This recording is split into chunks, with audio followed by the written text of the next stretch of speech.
And welcome into the It's Official podcast. Jeremy Plonk and Jeff Siegel with First Bet and Express Bet back to take on 5 hot topics each and every week. And Saratoga and Del Mar both kicked up their heels for the same time on the same weekend last week, Jeff. So we've got plenty to talk about, including a big weekend at the Jersey Shore. Yeah, it was great racing last week on all 3 of those fronts, as you mentioned.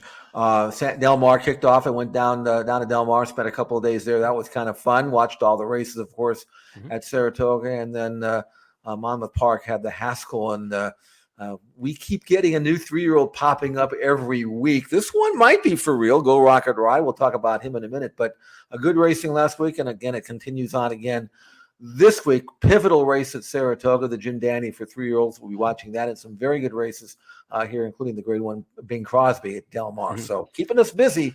Good busy, though. Had to be some colloquial good feelings after the Haskell on the West Coast as you're at Del Mar. Richard Mandela winning that with Go Rocket Ride, one of the most popular horsemen on the West Coast. Had to be a good feel going around the stadium there at Del Mar. I'll tell you what was really good feel. I can't tell you how many people I ran into that said, I can't believe it. 27:40. What an overlay. I wish I had known before the race. I thought he would run well. I didn't even realize, quite frankly, he was that price. I wasn't watching the tote that closely. But when he did post 27:40, I'm saying, yeah, okay, that was an overlay. He's better than that. And he showed it. And if you wanted to take a stand against Arabian Night, and a lot of people did at that even money price, to me, he was a viable alternative, as we talked about last week. Let's talk about that 3-year-old division as our first of 5 topics are now up on the board. It's chaos reigning in the 3-year-old ranks. We're going to talk about this in just a minute, but for the 10th time in 10 grade 1 races this year in the 3-year-old ranks, we had a different winner in the Haskell. We mentioned his name, Go Rocket Ride. He ran down the Baffert Speed in here, and he held off the Kentucky Derby winner. It was a good renewal. Let's go back to Larry Coleman's call from Monmouth. But Arabian Night looks like he's toying with them. He easily takes the lead once again. Competition coming from Go Rocket Ride, who ranges up alongside. These two are now right together as they make their way to the top of the stretch. And here comes the Derby winner too. Mage swings up on the outside. The 3 of them are right together, and they're into the stretch. Go Rocket Ride and Mage have gone by Arabian Night.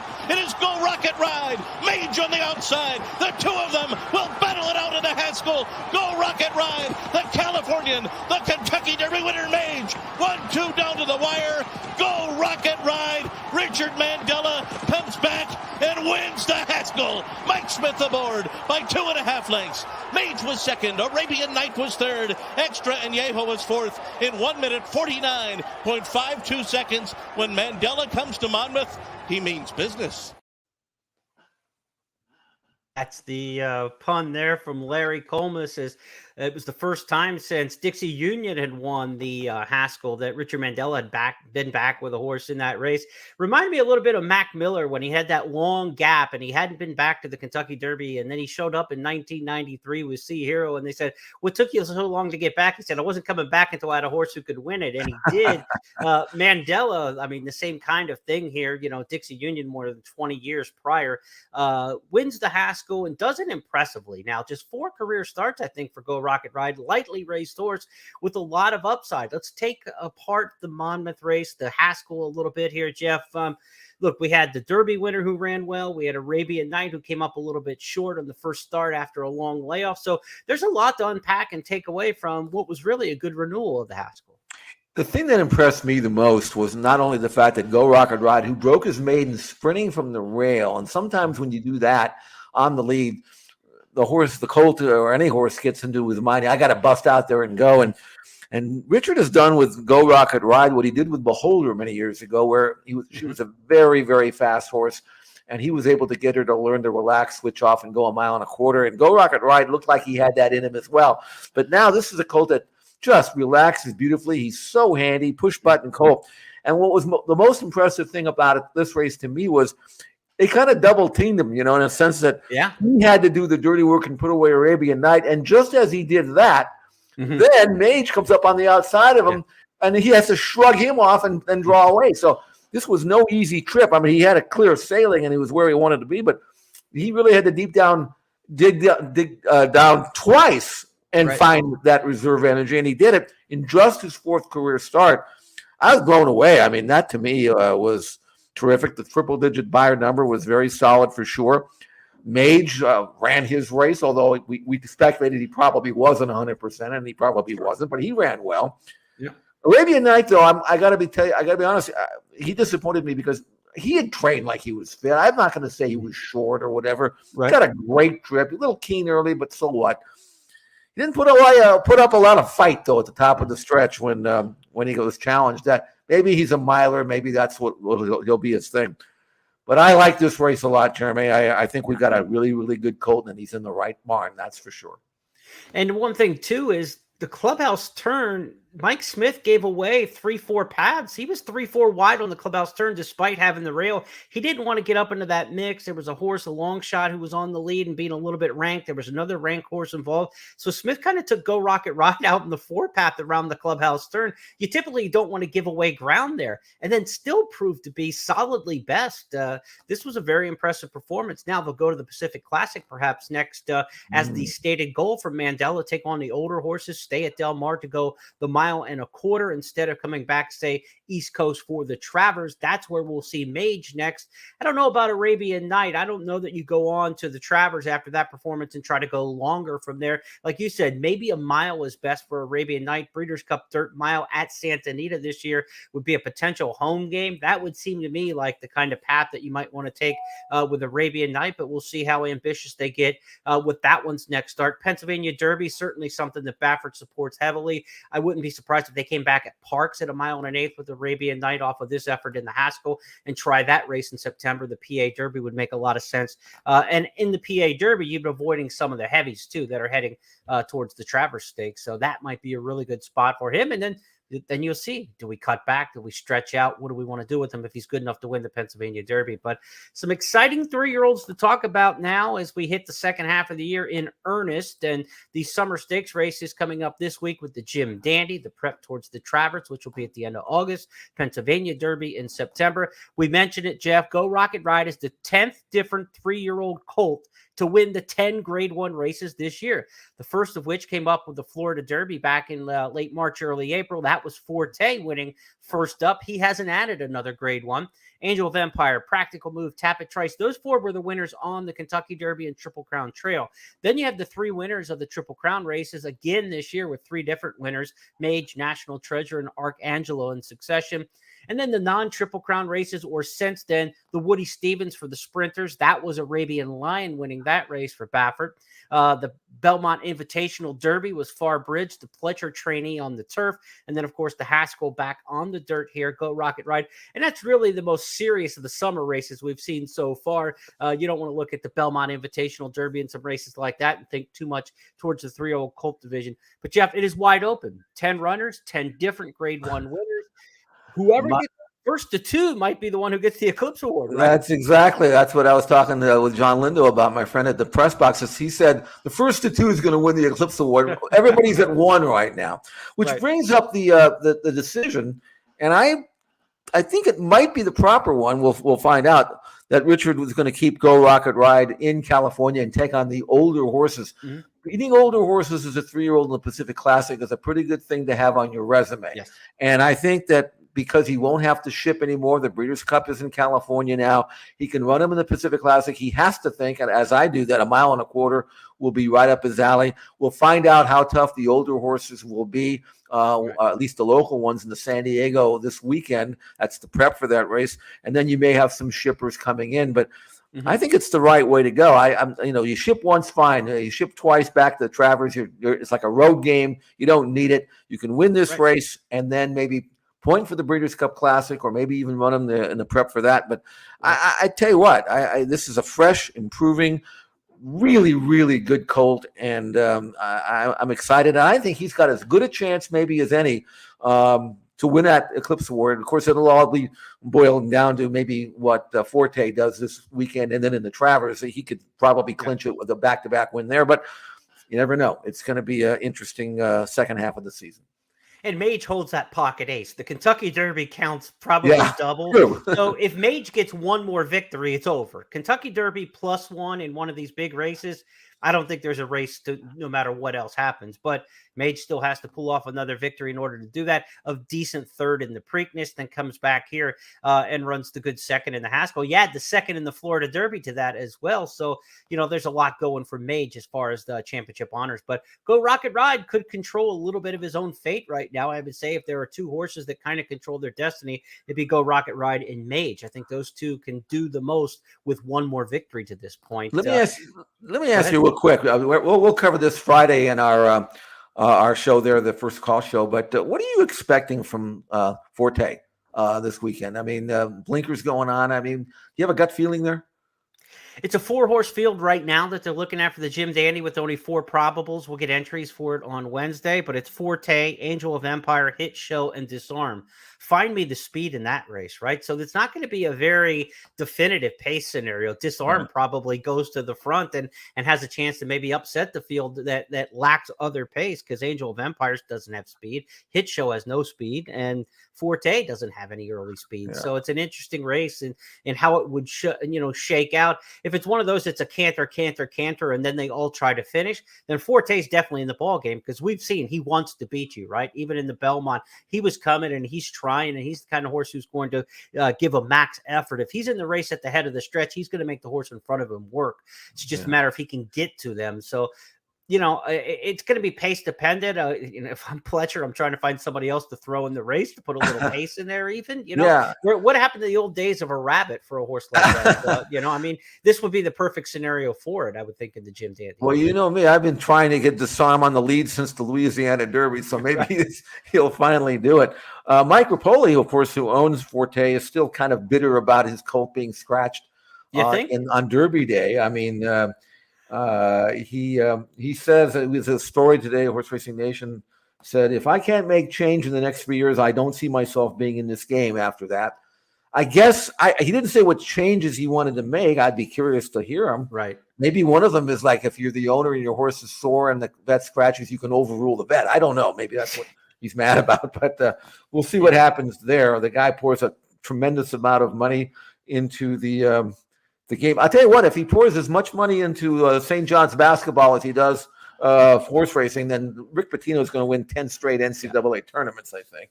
But that's a different story. But in the meantime, looking forward to that race this weekend, and maybe we'll have a little bit more clarity. But I think this division is still kind of wide open. And, a paceless race, as you mentioned, on Saturday, it projects to be. Anything can happen, really.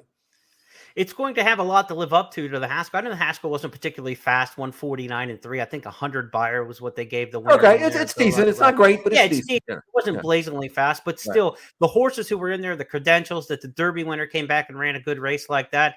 I think this Jim Dandy's got a lot to live up to match up to the Haskell. And maybe it shouldn't as a grade 2 versus a grade 1. But a lot of years, Jim Dandy and Haskell are kind of synonymous as you change the channels back and forth between the two of them. I think that Jim Dandy this year is going to be hard-pressed to be as impressive to me as we saw in the Haskell. Let's go to our second topic on the board this week. And I feel like Casey Kasem, we're counting them down for you.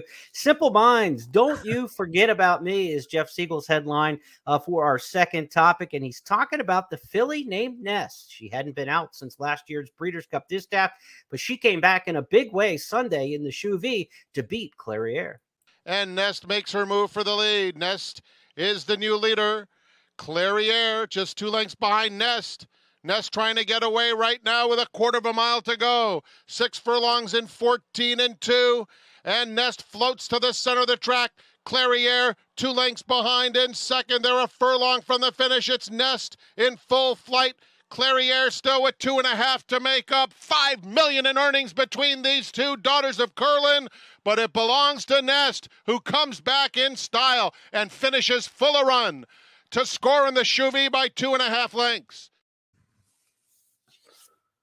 Curlin's coming down the stretch. Jeff, you probably couldn't contain your excitement. I know you love every Curlin on the track, but those two both brought their game, and Nest was sharper than expected in the return. We'll talk about Curlin here and later on in this podcast as well. I got another Curlin I want to talk about. But in the meantime, we watched this filly breeze last week, and I saw her breathe, and I wasn't thrilled. She wasn't half and 50. I was expecting a bit more, and I was thinking, maybe she might need the race. Right. Simple minds. That's me, because I was really wrong about her. She said, "I got your race right here," and she got the jump on Clairiere. We knew it would be a paceless race, and it might be the same type of race in the Jim Dandy. They would go, 3/4 and 14 and 2, half and 49 and 4. Nest with the tactical speed edge over Clairiere. Relaxed, switched off beautifully. I thought the race was over at the 5.5 because she was 2 lengths in front and just coasting when you could see the fractions. And I don't care how fit or not fit Nest would have or should have been. You can finish when you're going 3/4 and 14. So she won the race. Clairiere ran her race. But here's the thing. Nest has got that edge on her, the more tactical speed, maybe the better turn of foot. Clairiere kind of needs a little help up front sometimes, and she didn't get it here. And even though Clairiere was the favorite in this race, I think slow pace and all, I think Nest is just a better filly. What do you think, Jeremy? Right. Yeah, I think she is. I think she's more brilliant, has a better top side. I think Clairiere is really good, but she doesn't have that brilliant performance that's just going to wow you. Like Society, we saw a couple times. Her stablemate can really just run through the screen every once in a while. Nest can run through the screen. We saw some horses in recent years being able to do that kind of thing in this Breeders' Cup Distaff division. I think Clairiere is just solid, rock solid. She's good. She comes every time. She's not going to wow you. She doesn't have the flashy lineup. She's not the New York Yankees. She's more Tampa Bay Rays, but she wins games, and she's right there at the top of the standings every season. And I think she'll remain that way. I don't think you're going to get to the Breeders' Cup Distaff and get through Clairiere easily in any race leading up to it or the Distaff itself. But a brilliant performance she's susceptible to, because I don't think she has that brilliant kind of kick. So I think Clairiere is awfully good. I think she's the top of the division when you look at the whole season. You go back Apple Blossom, Ogden Phipps. Here, she ran a race again. I mean, she's, same campaign as last year, too. She went Apple Blossom, Ogden Phipps, Shoe V. You say, why are you stepping back to the Shoe V? But she did the same thing last year in a race she won. This was a great addition to the Shoe V for what it was. I believe it was only a grade 3. And you had 2 legitimate grade 1 winners in it. That race may be getting upgraded, moving forward when you have grade 1 winners like this in that race. That kind of ups the profile in the graded stakes committee's point system. So you might see an upgrade for the Shoe V because of the performance of those 2 this year and what they do. I have a lot of respect for Clairiere. I think she's awfully good. And she's one of the top 2 or 3 in the division. It may not be the strongest division we've seen in the Distaff. We're going to talk about that in just a little bit. But at the very top end, there's not that Hall of Fame kind of mare, right? There's no beholder in the game right now, Hall of Fame typer, but there's a lot of, really solid, good grade 1 types. Yeah, Nest is really a top filly, though. I think she's got a chance. This year, they started her campaign a little later. I mean, remember how great she was at Saratoga last year, CCA Oaks, Alabama. And maybe she felt the effects of some hard races towards the end of the year when she was beaten in the Breeders' Cup Filly and Mare, the Distaff. But she's fresh this year, and she's got that great tactical speed. I mean, they'll face each off again in the personal Ensign later in the meeting. I don't think that the result's going to change, and I think Nest is going to. Right now, to me, she is, in my opinion, by far the leader in her division. But there's still plenty of racing to go. Hopefully they get a few more to come in the entry box for the personal Ensign, but I don't know who else is going to want to show up at Saratoga if only 4 were in the Shoe V in that potential race. But a grade 1 and the chance to get grade 1 black type for running 3rd is a bigger enticement than to run 3rd in the grade 3 Shoe V. So, maybe they'll get a little bit bigger field, a little deeper field, trying to get some of that black type for their breeding career down the line. Let's move on to our third topic. We're going to stay in the Breeders' Cup Distaff division, though, and our Breeders' Cup tracker talks about the 3-year-old fillies. They were in action in the Coaching Club American Oaks on Saturday at Saratoga, and it was Wet Paint, the filly who dominated the scene at Oaklawn this spring, the beaten favorite in the Kentucky Oaks, who got back to her winning ways. Wet Paint launching on the far outside.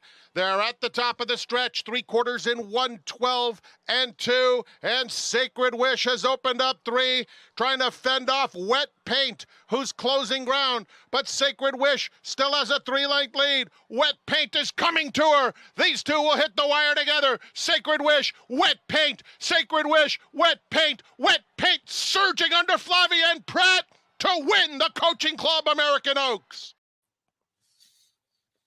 She had that dazzling turn of foot at Oaklawn. This was more of a grinding victory, but it could have been that the Sacred Wish just wasn't coming back to her. But it was good to see Wet Paint get back to the winning way. She had lost a couple after running the circuit there through the preps at Oaklawn.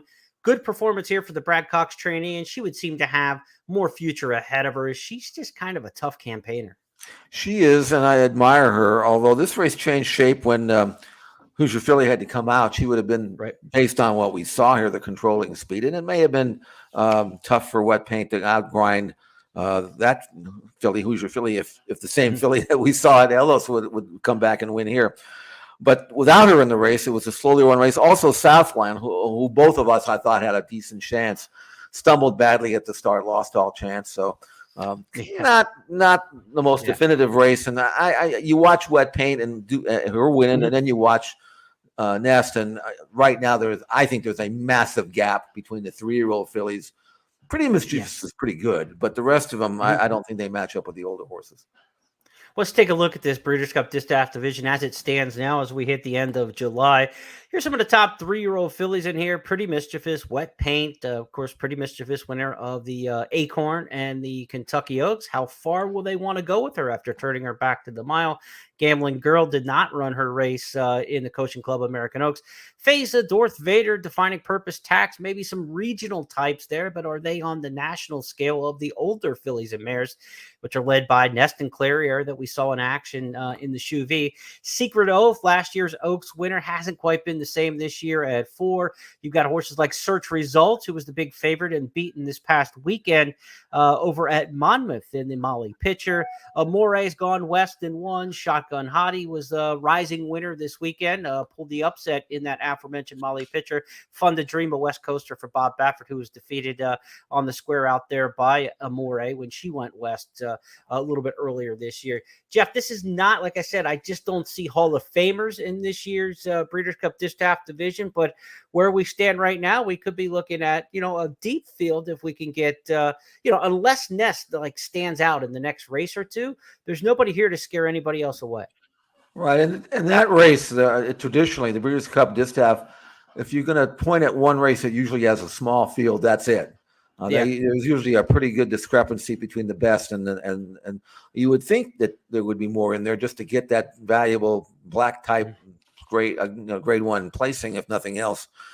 But if the things go the way I think they're going to go, I think Nest has got a chance to be one of the shorter price favorites come up Breeders' Cup Distaff time. And they're going light with her on this campaign. This was their first race of the year. Potentially, we might just see one more, right? I mean, they could shut her down after the personal ensign. She ran this well off the layoff, and we see plenty of horses go Saratoga to Breeders' Cup anymore in today's day and age. Now, they could look at the Spinster at Keeneland, a race that Todd Pletcher certainly, supports. You could go west early and go to the Lady Secret, grade 1 out at Santa Anita to get a race over the track where the Breeders' Cup will be held this year. So there's a chance we see Nest 2 more times, but it's possible we just see her after the personal ensign, if she runs her race, that they just shut her down and train up to the Breeders' Cup. So we'll have to see who else may emerge as we get closer to the fall in the Breeders' Cup Distaff division.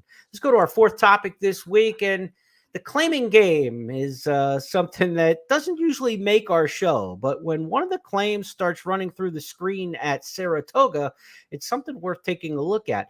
The name is Paddington, not the international runner, not the European Paddington. This is a Kentucky to New York Paddington version, trained by Linda Rice. Hard to try and press Paddington rounding the far turn.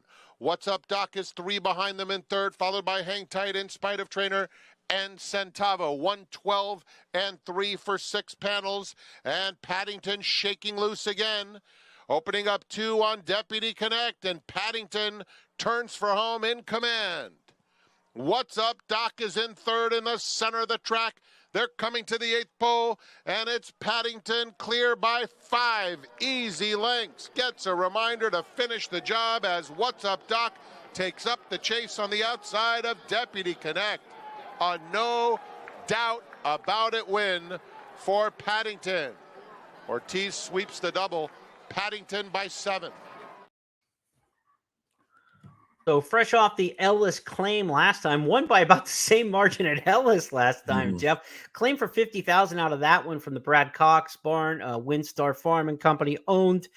Claimed away. Linda Rice took a lot of horses out of Kentucky this year and took them back to New York to the angst of people in Kentucky, but to her success as she's the early meet leading trainer at Saratoga and, of course, won the Belmont title. How good is this Paddington? We don't know, but I can tell you this. He's a 3-year-old colt by Curlin. He'd only run one time, and he finished nowhere in his debut, and then was dropped in for maiden 50. Clearly, the barn was saying, just dump him and we'll move on. Right. And it took a lot of, I don't know, confidence, whatever you want to call it, for Linda to drop, 50,000 in for this colt, because you don't know if he can run or not. Well, he won by like 19, so I guess she kind of figured that he couldn't run. Takes that colt back and runs him in a starter race, protected here, wins again by 9. Numbers are off the charts. They're very much similar, not quite what you'd get in a grade 1 for 3-year-olds. But remember, he was beating older horses. He earned, and I'm not trying to say this is definitive or accurate. I'm just quoting, okay? Right. Equibase gave him a 102 speed figure for this win. Go Rocket Ride for Equibase was a 104. That's only 2 points. I don't know what 2 points are, but it's not much. I can tell you that. And this was just his 3rd start, and he's by Curlin. He's already won going a mile and 1/8. He's got a chance now to move out of that. He's still got all his allowance conditions, but why bother? I mean, you can run him in these derbies. In your own backyard, you got the Remington, the Oklahoma Derby. He can run in. Who's going to beat him? Who's going to beat a colt like that there? I don't think so. Yeah. There's other races that he could run in. On the dirt for 3-year-olds. I mean, ideally it would be like the West Virginia Derby, but that's like next week or something. So that's Pennsylvania in September's got a shot there at Parks. Why not? So here and by the way, Linda's done this before. It's not like she's just getting lucky. We know that. I mean, I went back and I know that you've got some claims that you remember that you kind of wish you were, hey, why didn't I do that type of thing? But Linda Rice claims a lot of horses, and some of them turn out great and some of them don't. But I remember she had a horse named Palace back, 10, 12 years ago that she claimed for not that much. And he ended up winning multiple grade 1s and earned $1.5 million, I think it was. Yeah. So, I mean, who's to say that this colt can't develop like that? Do you have a favorite old claim that you remember that you kind of wish you would have been there with the red tag? Well, we don't have to go back too far. Last year's Kentucky Derby winner, Rich Strike, you could have had him for $30,000, in his second start. Joe Sharp had him, dropped him in after one race in a maiden special, then dropped in for the maiden 30, and the connections picked him up there and went on and won a Kentucky Derby with him the next year. So it can happen. Of course, probably the most famous claimer out in your backyard is Lava Man, right? Yeah. In fact, Lonnie Arterburn had Lava Man for the first 12 starts of his career until he was claimed at Del Mar.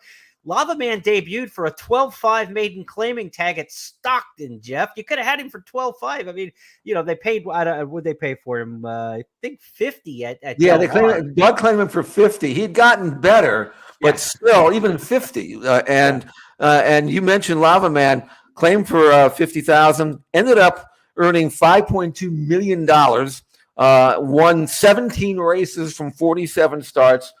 So he was a very popular. I actually saw Lava Man about 2 years ago.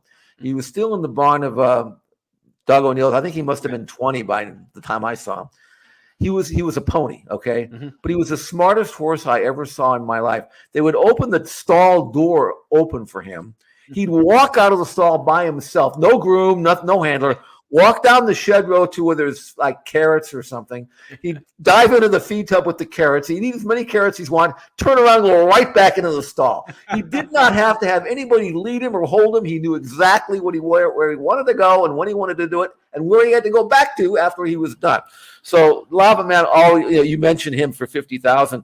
But by the way, again, I mentioned Linda Rice and her success with Palace. Who earned $1.5 million, claimed for maiden 20 in the fall of his 3-year-old season. So Linda's done it, but Doug did it too. You remember he claimed a filly named Merrifield. Right. Did that I think it was like 50,000. She ended up winning the Breeders' Cup Filly Mare Sprint and the Ballerina. Monmouth, so that's pretty good.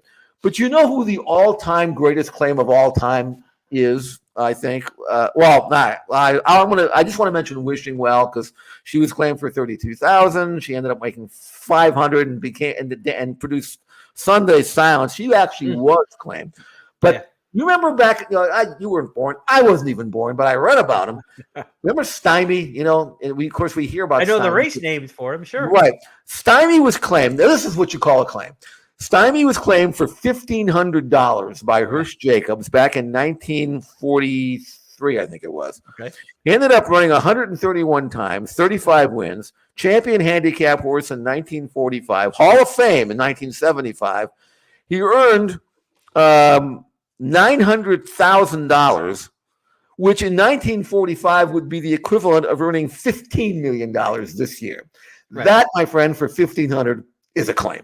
and at some point, there are 5 guys who were claiming they lost the shake for Stymie, right? I mean, they're all saying, I had to claim in for him. I lost the shake. I could have had Stymie. I'm sure that was going on. Jacobs, in the pre-social media days. Anyway, when the Stymie comes up next year, you'll know why they named him the race Stymie. Okay, so anyway, I don't really know. Claim of the year, though, so far, we're looking at off that big win at Saratoga and the potential that's there. And again, in a 3-year-old division that we've talked about a little bit, there are some openings. If they all kind of head towards the Travers, Go Rocket Ride stays out west, there are going to be some races for some decent purses for these horses to run at. Absolutely. The Louisiana Derby you mentioned the race Oklahoma Derby. There are others out there. I mean, if he really wanted to get creative, maybe the Pennsylvania Derby, but claiming printers usually don't think in the long term. They just look at the next condition book and figure, okay, where's the next easy spot I can run in? So I'm not sure how ambitious she's going to get, but he's a good-looking colt. He's a colt. He's out of a full sister to a horse named Sightseeing, who was a good race horse, and the mare herself was a runner. So sky's the limit. There's a very good Grade 1 winner, Paddington, in Europe, and now we've got Paddington to look forward to here in the U.S.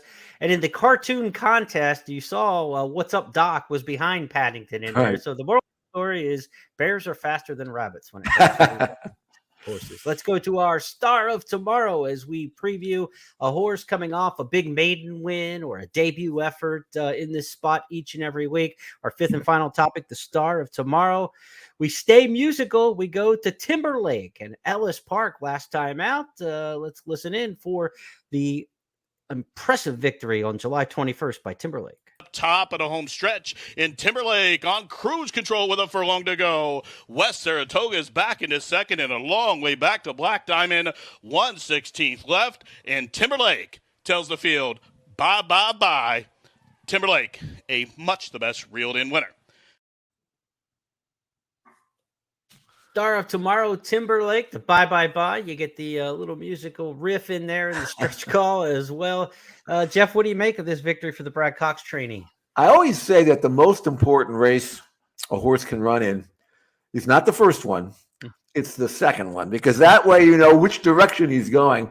Timberlake was even money in his debut at Ellis a few weeks back and didn't break at all, got dirt in his face and said, I'm not running, got beat from here to there. This time he had no such issues, and we saw what he could obviously do. He's a beautifully bred colt, has a chance to be a very, very good colt. He's an into mischief colt and out of a good stakes place Irish mare and black type all over the page. So there's a chance for him to become really, really well. I don't know, maybe he'll be this year's Loggins because his name's Timberlake, so why not? Right. But he's got a chance. He's got a chance really to take this maiden win for Brad Cox and then take the next step, which will probably certainly be a stake somewhere. Right. And who knows what he's gonna look like in the fall. So, but you can say one thing: he those 7/8 of a race, 7/8 of a mile, looked like he would run all day, and he did it literally being eased up in the last furlong. So nice prospect. Timberlake is his name. Churchill will have stakes opportunities during the September meet. You got the Grade 1 Breeders' Futurity at Keeneland, the race where Loggins was put in last year and ran that good second to Forte. So Brad Cox obviously supports that meet and those two meets at Churchill and Keeneland with full force. So that's where we might see Timberlake next. Our 5 topics are up and official now because Jeff Siegel and I said so. Chaos reigning in the 3-year-old ranks. We took a look back at the Haskell victory, the 10th different Grade 1 win this year by a 10th 10th different 3-year-old colt when it was won by Go Rocket Ride. The Simple Minds told us, don't you forget about me. It was Nest in her comeback win. She knocked off Clairiere in a showdown in the Shoe V. Our Breeders' Cup tracker kept us in the Distaff division, but looked at the 3-year-old filly Wet Paint, winner of the Coaching Club American Oaks. The claim of the year might be Paddington for Linda Rice, picked up for $50,000 out of Ellis Park and won impressively at Saratoga on Saturday and Starter Allowance Company. And our star of tomorrow is Timberlake for Brad Cox at Ellis Park. So that wraps up our 5 topics this week. We've got a bonus topic for you this week, and we go a little lighthearted here because I don't know if you noticed, but the little bird app, the light blue thing, formerly known as Twitter, was rebranded yesterday as X by its owner, Elon Musk. Just a simple X, black and white color scheme, Jeff, and it got me thinking, where have I seen that before? The new X logo looks a lot like the ExpressBet logo. Can we sue for copyright infringement there? I don't know. I mean, it looks the same to me. Pretty close. Well, I'm just saying, if Elon needs a model, I'm here for you, Elon. I'm here for you. I'm posed. I'll change the color scheme. We'll do what we need. But the new X, it's our brand. So if you're going to follow Jeff Siegel on X, it's at J Siegel Racing. Yeah. And it's at Horseplayer now to follow me on X. So a little fun there. They didn't consult us, Jeff. To use no, but I mean, listen. What do they say about copying? Flattery is the best. Whatever. I don't know what it is, but bottom line is, it looks a whole lot like ExpressBet. So hopefully,